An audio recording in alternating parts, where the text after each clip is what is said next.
You're listening to The World at 8 with Lynne Mozart.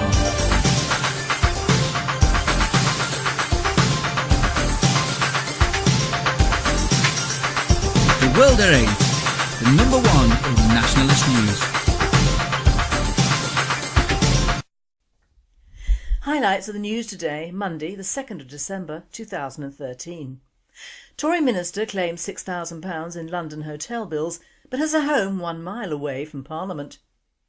Iraqis win 800,000 after SAS beat them in hunt for Red Cap's killers. Essex Social Services forces Caesarean on Italian who suffered mental breakdown during training course. Jam-packed jails force Norway to free criminals. Spanish government sets heavy fines for violent protests, insults to police and state. Man allowed to adopt despite sex crime past. Abbott's Australian government to dump laws on hate speech. Gender queer rising. Colleges welcomes kids who identify as neither male nor female. Study same-sex households endanger children. Thought for the day, a little drinky or 100. And finally, a religious laugh. UK News. Tory minister claims £6,000 in London hotel bills but has a home 1 mile away from Parliament. Tory Cabinet Minister Andrew Lansley claimed £6,000 in London hotel bills despite owning a home 1 mile away from Parliament. The House of Commons leader enjoyed dozens of overnight stays on the taxpayer while the £1 million flat he owns with his wife was a 15-minute walk away sat empty. Official records indicate ex-Health Secretary Mr Lansley, who earns a ministerial salary of £134,565 a year, has no tenants in the Georgian property because he has not declared any rental income from it. But it is believed that one Lansley family member uses the flat in Tremley, Pimlico. And at the end of his working day the MP could even return to his constituency home in South Cambridgeshire, only a 50-minute train ride away from London. Latest expenses records from the Independent Parliamentary Standards Authority reveal Mr Lansley claimed £4,978 on hotel stays between April 2012 and March this year. And in the first 3 months of the current financial year he claimed £972. All the time the flat, believed to have had more than one bedroom, was not rented out according to the parliamentary records. World at 8. It's a good job if you can get it. Iraqis win £800,000 after SAS beat them in hunt for Red Cap's killers.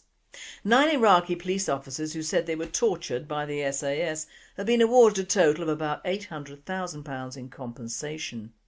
Up to 40 soldiers, including a former SAS commander, are under investigation for alleged brutality. If found guilty of actual bodily harm or grievous bodily harm, they may be jailed. The secret payout, which provoked uproar when it emerged last night, was arranged by the Ministry of Defence and the Iraqis' solicitors. The claimants accused the SAS of strangling them and beating them with rifles at a police station at Majar el-Kabir in Iraq's Maytan province 10 years ago. World at 8. 10 years ago? What rubbish. Just another self-serving jibe at our armed forces.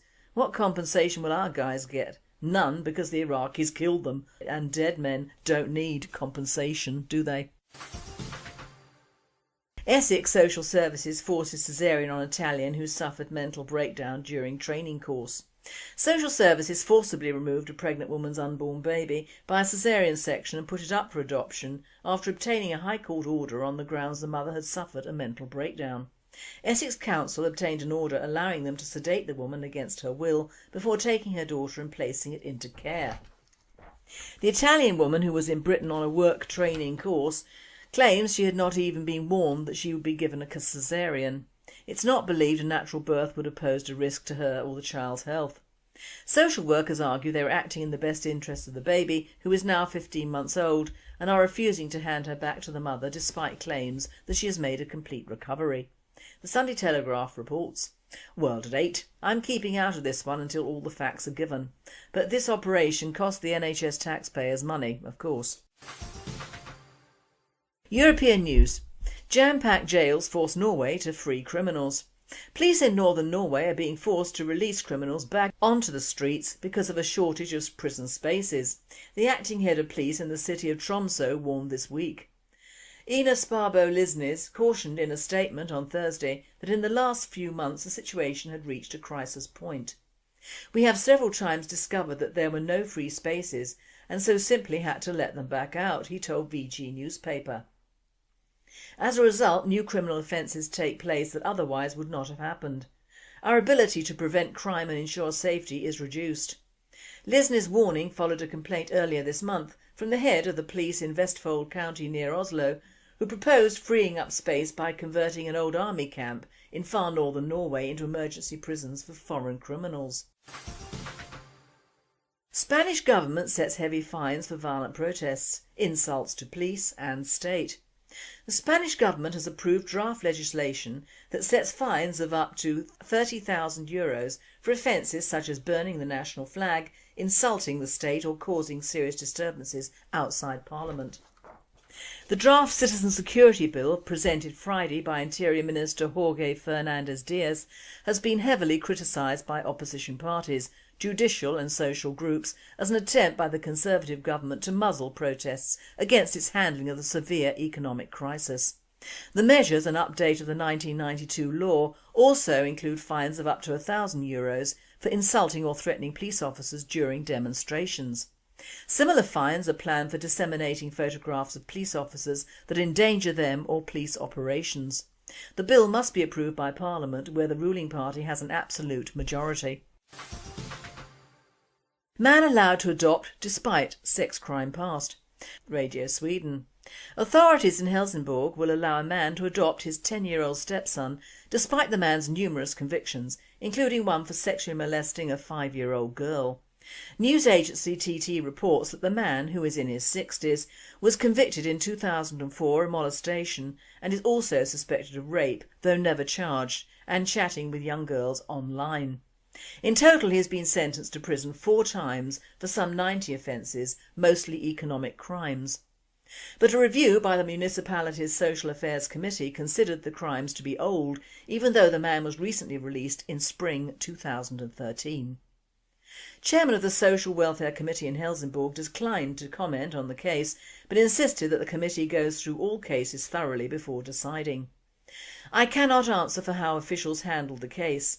The Social Welfare Committee makes thorough assessments in all cases and decisions are made based upon the conditions that exist at the time," Anders Lundström told TT. World at 8. Wouldn't have thought this a particularly good ruling myself. World News. Abbott's Australian government to dump laws on hate speech.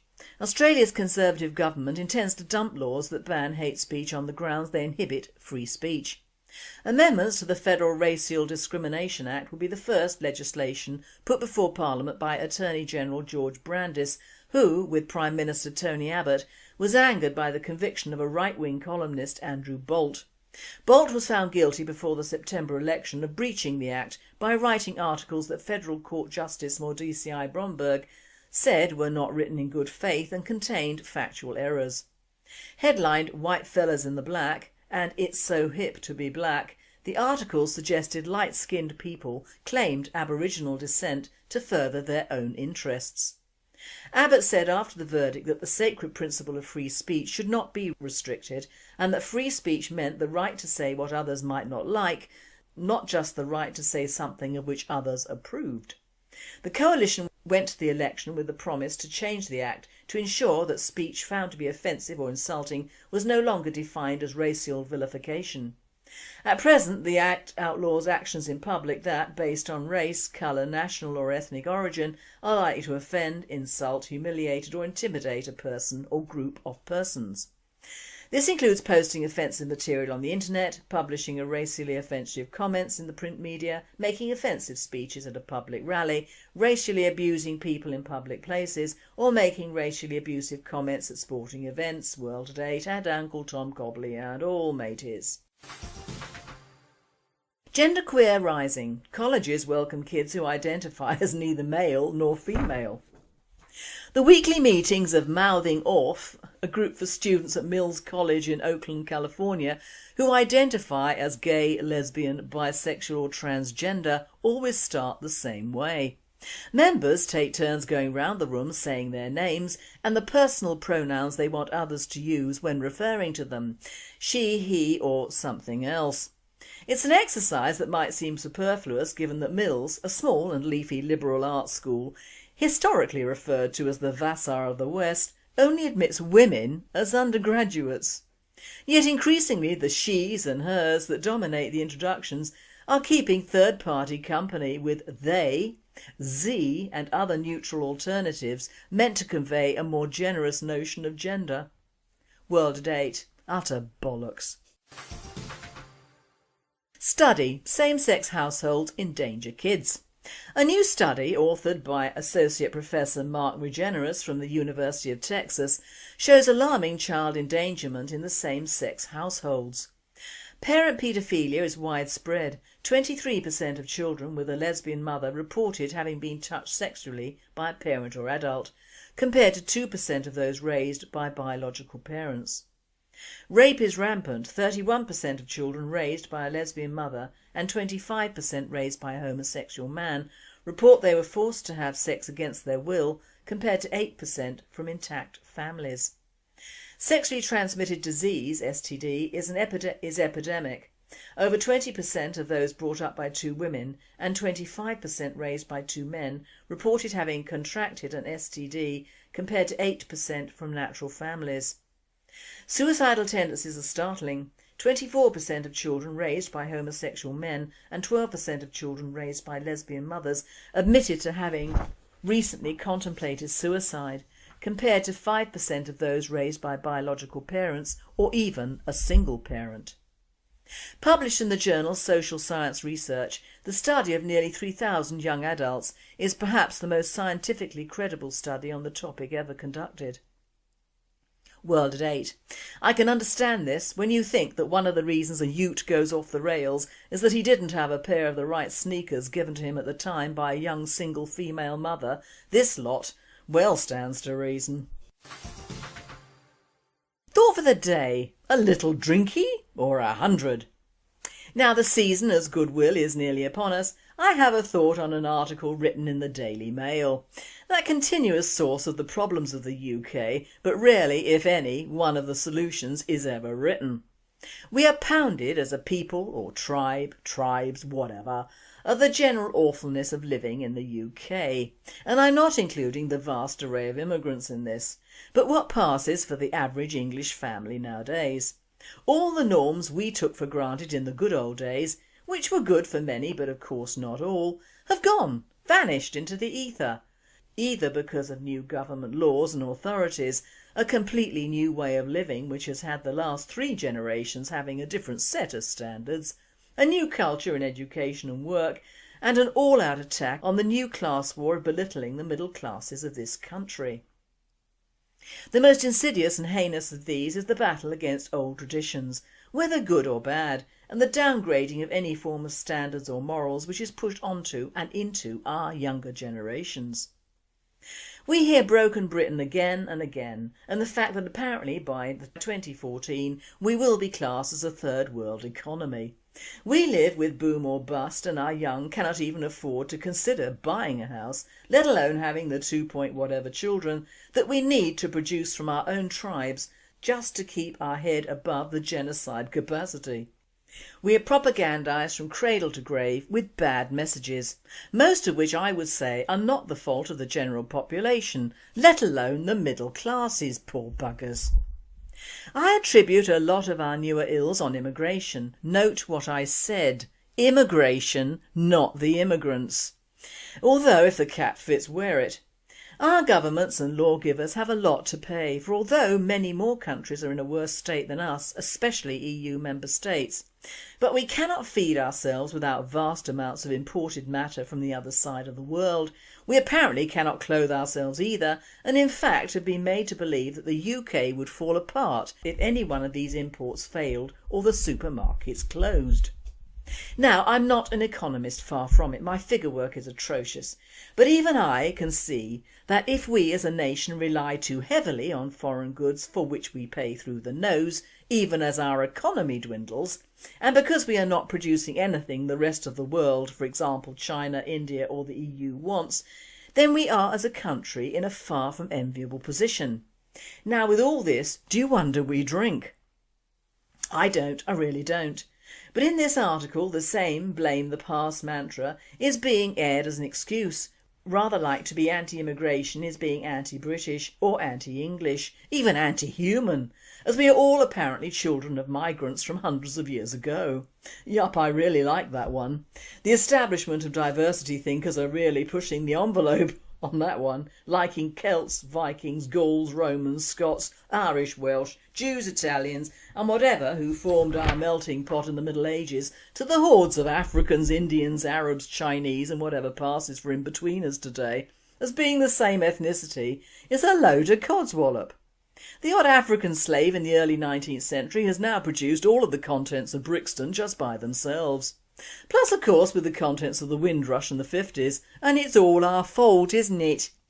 And wait, while you rush out for a large bottle of whatever from your local Asian corner shop, remember it's our fault they're here because we all wanted them. Now back to the booze. It's always been an English thing to have a wee drinky, but I remember back in the early 60s, I forgot to tell you I evolved at the time of the invention of the wheel, drink was not a social problem as it is nowadays. It was a class thing, believe it or not. With the rise of the middle sections, wine became de rigueur for meals on occasions. The rich always kept wine cellars and the lower middles kept drink trolleys. The poor, who are always with us, although their status has been shoved up and down, have always resorted to the bottle in times of stress, namely Friday nights and weekends. But now the shift has been subtle and complete. Now everyone drinks apparently to excess. Even our much maligned elderlies are reaching for the bottle too much, and this is much publicised. And guess who they're blaming? The Georgians, no, not the people who inhabit that part of Russia, but the citizens of England under George I. Now I was reading Hogarth's original volumes in my stepfather's parents' house in Richmond when I was 6, so I'm very well acquainted with Hogarth and the 4 stages of cruelty and the Rake's Progress, which all very well illustrated the mode of the very rich and titled and also the very poor in London at those times. And those were the debauchers and totally out of their minds. The rich did the debauching and the very poor in Gin Lane were totally out of their skulls, and in those days if I'd been very poor I would have been as well. Gin was the tipple of both these classes, or rather wine and gin for the uppers and beer and gin for the poor, if they could get the gin, which was even very cheap. And believe me, it was a class thing even then. The East Enders and others who inhabited that part of London were overcrowded, very, very poor, and their life expectancy was virtually nil. So hey ho, bring out the gin bottles, or rather jugs as it was served in then. You can't blame a drinking culture from the 17th century on the plague we now have with drink. Both these sections of society drank and still do. They haven't changed. But the social structure and ages have changed considerably. Now I'm not getting on a moral high horse here. I have been really drunk several times in my life, and because I've been so ill it remains just several. But that is not because I can limit myself. My body does it for me, which is probably just as well. I'm one of the double vision feeling sick variety well before the pleasure, so that's why I'm the cheapest drunk in the world. But drinking has been made to be attractive over the past decades through massive advertising, as with cigarettes. And this advertising, although now mainly halted, has had an effect on millions of people through the last few years.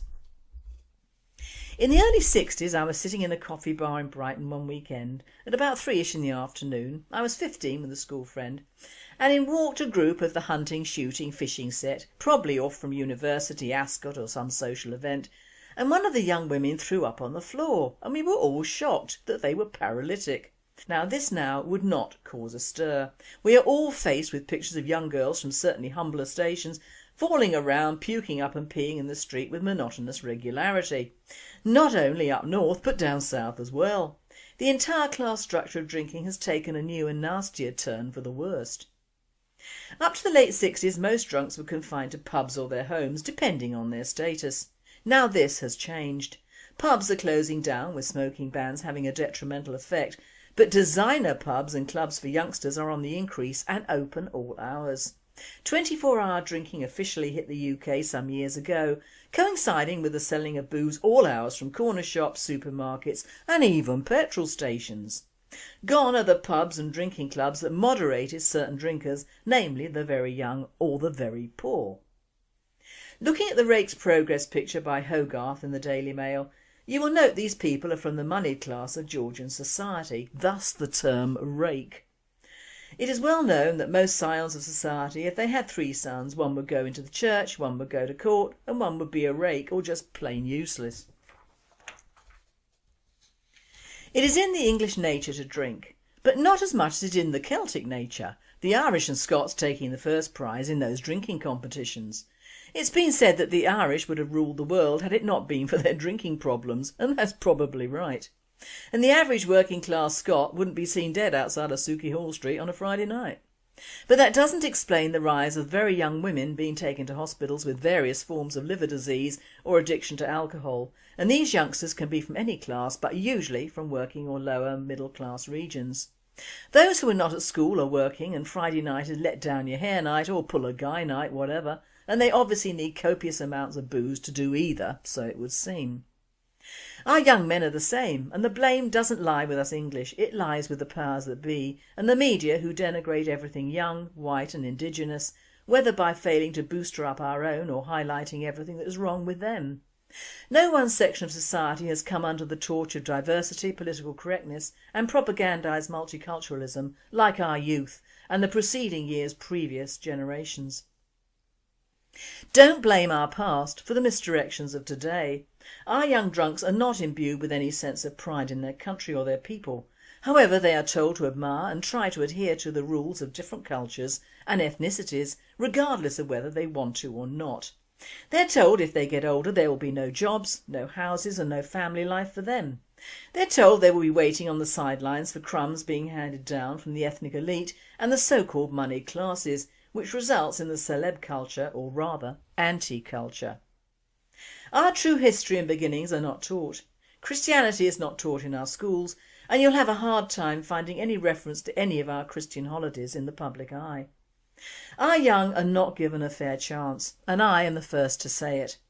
It isn't the British way of life now to value anything other than an iPod or a tablet, or place any value on human life if it isn't multiracial, and that's a fact. Our old drink because they're told they're worthless, and the society they've paid into all their lives is old hat and useless. They're forgotten and demoted in UK society, so why not get bladdered on a regular basis? Don't blame the Georgians. Blame the new Elizabethans, us, our governments and our new diverse culture. Our drunks are the direct result of changing habits and our environment to suit multiculturalism and self-genocide, which is the Marxist message. Denigrate what is originally that culture and re-educate the young to be what Marx would have wanted, a helplessly addicted and lost people. Well, that isn't our young, and it isn't us English. Where there's life, there's hope, and our country will be great again. Nothing, not even self-destruction, lasts forever, and our future does not lie at the bottom of a glass for our people, and they will realise it in good time. And finally, a religious joke. 3 little boys were concerned because they couldn't get anyone to play with them. They decided it was because they'd not been baptised and didn't go to Sunday school, so they went to the nearest church. But only the janitor was there. One of the boys said, "We need to be baptised because no one will come out and play with us. Will you baptise us?" "Sure," said the janitor. He took them to the bathroom and dunked their little heads in the toilet bowl one at a time. Then he said, "You are now baptised." When they got outside, one of them asked, "What religion do you think we are?" The oldest one said, "We're not Catholic because they pour water on you. We're not Baptist because they dunk all of you in water. We're not Methodist because they just sprinkle water on you." The littlest one said, "Did you smell that water?" They all joined in asking, "Yeah, what do you think that means?" "I think it means we're Presbyterians." You've been listening to The World at 8. I'm Lynne Mozart and I wish you all a very good night. Social Services forces Caesarean on Italian who suffered mental breakdown during training course. Jam-packed jails force Norway to free criminals. Spanish government sets heavy fines for violent protests, insults to police and state. Man allowed to adopt despite sex crime past. Abbott's Australian government to dump laws on hate speech. Gender queer rising. Colleges welcomes kids who identify as neither male nor female. Study same-sex households endanger children. Thought for the day, a little drinky or 100. And finally, a religious laugh. UK News. Tory minister claims £6,000.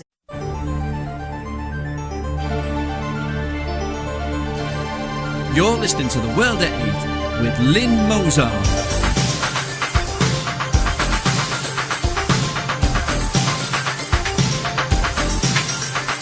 The World at 8, the number one in nationalist news. Highlights of the news today, Monday the 2nd of December 2013. Tory minister claims £6,000 in London hotel bills but has a home 1 mile away from Parliament. Iraqis win 800,000 after SAS beat them in hunt for Red Cap's killers. Essex MP could even return to his constituency home in South Cambridgeshire, only a 50-minute train ride away from London.